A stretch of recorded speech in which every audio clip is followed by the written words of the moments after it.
Brian Acton नावाचा एक तरुण फेसबुक कंपनीमध्ये इंटरव्ह्यूला गेला. त्याला त्याची इंटरव्ह्यू नाही झाली, त्याला काढून टाकलं. त्याच्यानंतर तो ट्विटरमध्ये गेला. तिथेही त्याला नाकारलं. मग ह्यानं काय केलं, आपल्या मित्रपरिवाराला जवळ केलं आणि एक कंपनी स्थापन केली. ती कंपनी फेसबुकवाल्यांनी 1,39,000 करोडला विकत घेतली. त्या कंपनीचं नाव व्हॉट्सॲप. स्टीव्ह जॉब्स त्याच्या चुकीच्या वर्तनाबद्दल ॲपल कंपनीनं त्याला हकलून दिलं. सगळीकडे अपमानित झाला. त्यानं नेक्स्ट नावाची कंपनी स्थापन केली. तीच नेक्स्ट कंपनी ॲपलवाल्यांनी विकत घेतली आणि आपल्याला आयफोन आणि आयपॅड मिळालं. बाळांनो, ही दोन्ही माणसं जगाच्या गोंगाटासमोर, स्वतःच्या गोंगाटासमोर बहिरी झाली आणि यश मिळवलं. मग मी का नाही, आपण का नाही?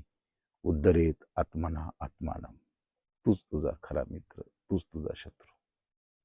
धन्यवाद.